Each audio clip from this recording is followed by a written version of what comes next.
What's it be, bro? Lord have mercy. Cool. What's going on, man? What you saying, my G? What you saying? You just trying to warm up? Yeah. just there. How do you feel about today's discussion? Excited. I'm just trying to think of a way to phrase the question. Like, what is the exact way I would put the question is what I can't figure out. Okay, so if we work backwards and the answers we're going to talk about are related. I want to talk about what's not good enough.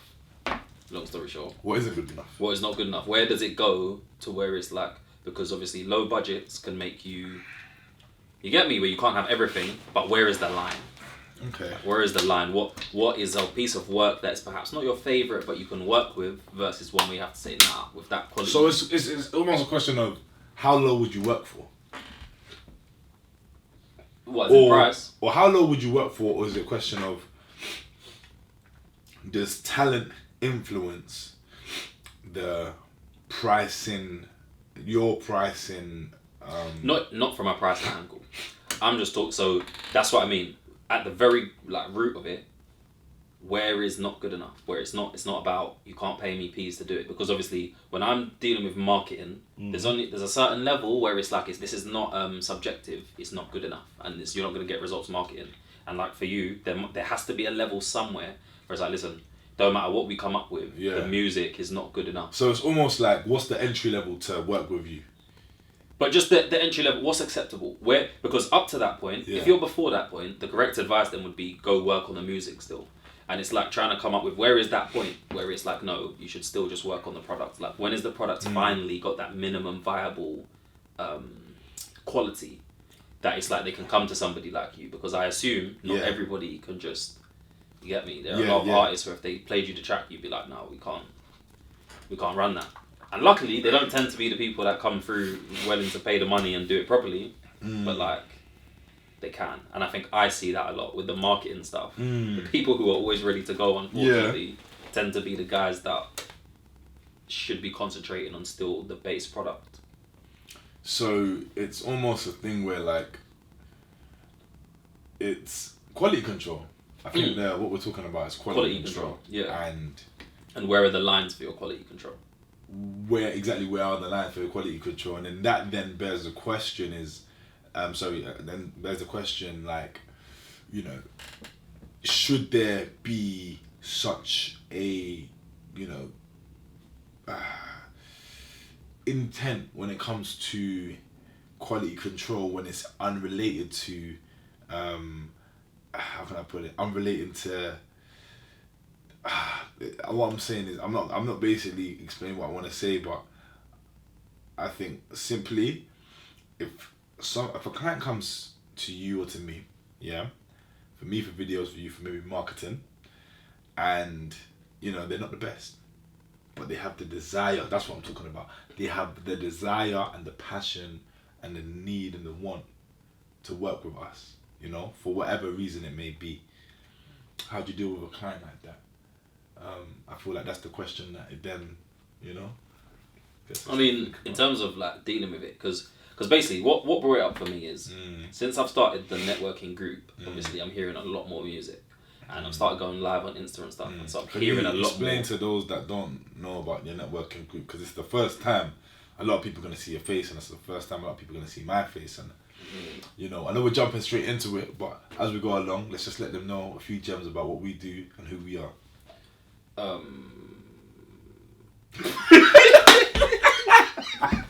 Man took me in the next direction.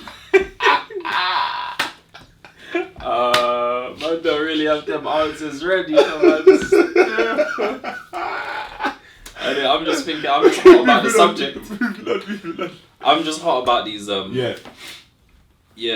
There's a lot of artists where they're asking for opinions because they want to move forwards and get their projects done, and they're talking about, I need marketing help and I need this and that, and then I listen to the track and it's like, whoa, like, you know, that is not a professional That is not a high enough quality track. So what track have you seen that has made you feel like this? Like, well, obviously I can't remember the names. Oh, okay. Because that's the nature of it, isn't it? I hear it, I laugh, and I move on. You know what I'm saying? If I got to keep it 100. Because me, the next thing is like positivity. Obviously, in personal lives, we know that it needs to be positive, and all energy needs to be positive. And so, even when I hear something rubbish, my rule now that I'm interacting with so many people is always that everybody gets hit the same way.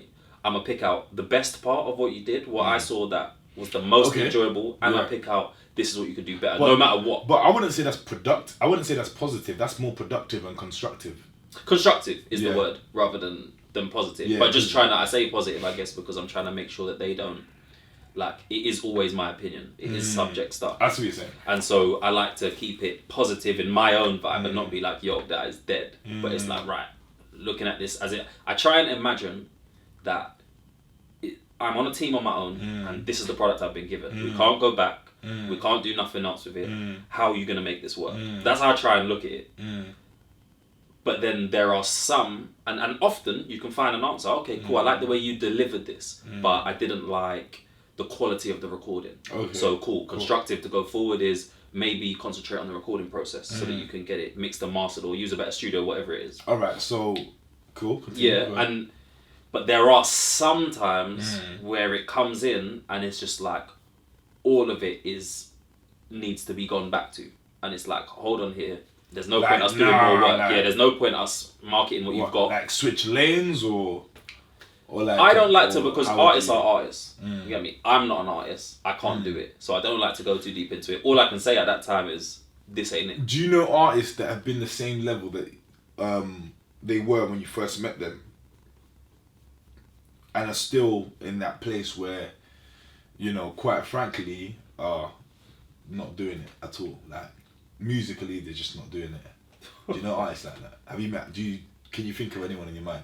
Hold on, let me actually try and think of it. Let me keep it 100,000,000%. Honestly, yeah, I can only think of one. Okay. Yeah, right this second. Right this second, I can think of one. Yeah. And it's a girl. Okay. And she's a singer. Oh, Lord. And here's the thing, yeah. Can you like imitate like how maybe she would sing? Nah, definitely can't. But it's not good, innit? Oh, okay. It's to me, it's not good. Disclaimer. Okay. Everything here is an opinion, and opinions. In what we say, even the biggest people like Richard Branson and stuff, I feel like we need to all remember they all are just sharing their opinion. Yeah, and there's different ways to do everything. Exactly. And like, there's people are always surprised. There's always surprise people. You're like, how the hell did this person blow up? And so yes, it's just opinions. But I think the thing to look at is over time, what's happened with it, because see, music touches everybody in a very different way from anything else. Okay. There are not many things out there that make us feel in the same way. Like, I'm sure when I was watching TV, we got some receptors, and the way we receive stuff is only music. It's not the same as watching TV, or it's not the same as doing something else. Music specifically, right? Yeah. And like this, so when you hear music, if it's great music, there is a large chance of things like sharing. So really great music tends to find its way to more people. Okay. Just by listening to it. All right. Right. So if I hear a great song today, I'm gonna tell you, or I'm gonna tell somebody around me. But let me butt in there, because go for it. I hear great music all the time, and I don't always share great music. But what I do share more is things that I can maybe talk to my boys about, or talk to my missus about, or talk to things that are culturally relevant. Yeah. Do you get me? Like, I can't explain it. Like, I know, like, apart from the big boys that actually come out with things and resonate with you, like J Hus, new album's gonna come out. I'm obviously gonna listen to that. Yeah. But am I gonna share that necessarily with my boys? Probably, because he's one of my favorite artists. But then let's think of another artist that is a good artist. Like, let's say like another artist in the scene that's good. I don't know. Like, I'm not using my favorite. I'm gonna use Tia Wayne's another one. Yeah. Yeah. Okay. I don't know. I had to do that. Yeah. I streamed him the most on Spotify last year. Big up my guy. But like, a Tia Wayne album comes out, I was listening to it, and I was enjoying it. But was I necessarily thinking, I'm gonna share this. I'm trying to think of the ones that I did share. The ones I did share were ones that culturally resonated with, man, which was interesting because it was an old school Nigerian track, and it kind of sampled it, and that was really dope.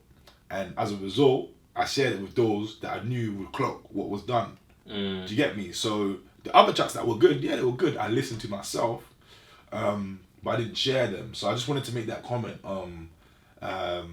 just about, you know, quality products. You know, there's quality products and then there's quality products that people share. And I think artists also need to think, if they can, think back, you know, think with the end in mind, and see if you can hit both of them. Because if you've got a quality product and it's shareable, that's a win-win. That's a goal, man. I think to expand on what I was going to say, yeah, like, it's not just sharing. So sharing is one effect of great music, but the other one is repeatability. So for music to be called even good, like for music, if you've got a good track, the people who find it and enjoy it, because obviously I'm not the person for every track. Like if you're a rock person and you put it out, the people, once it reaches the people it's supposed to reach, you can then kind of tell how the track is by how those people treat it.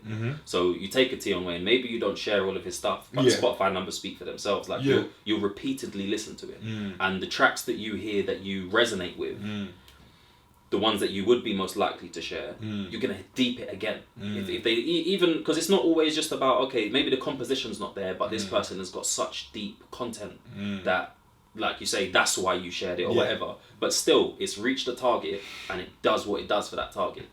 I think the blatant sign that a lot of people ignore, which I understand it can be easy to do that, is like these artists will put stuff out and they've been doing their thing and they've been, you know, getting live shows. I don't know how they get it sometimes, but they fill up places like pubs or wherever you are, but they're putting in work, but the numbers are not there. So like when you look at streams, for example, they'll have a very hard time getting people to repeatedly stream the song.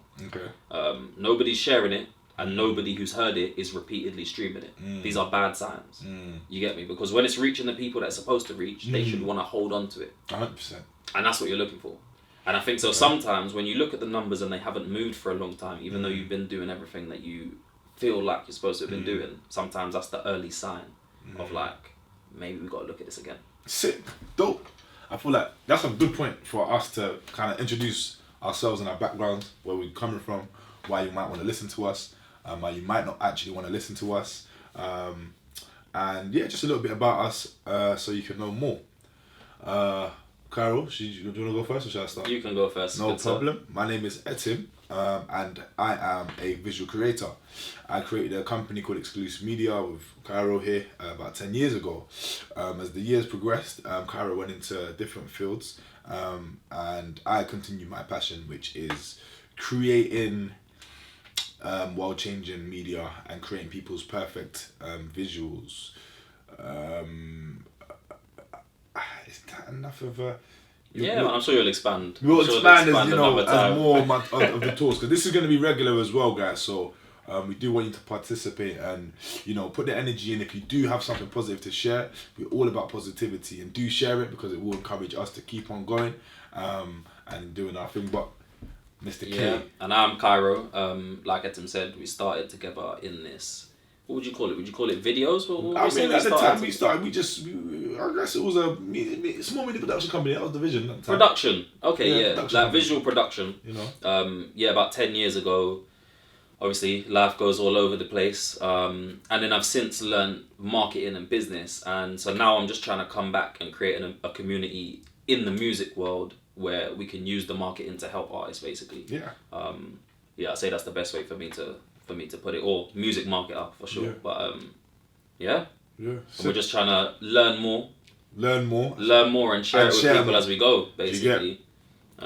That's basically it. That is it. I feel like that's really the reason that we're doing this. We're doing this because we have realized that we want to learn a lot more, and as a result, we know that the best way or the most exponential growth can be experienced if we feedback to those that are interested in what we're talking about, and interested in the culture, and you know, get what I mean? Yeah, and I think we provide a unique perspective for the music artists because of the fact that we're not artists ourselves.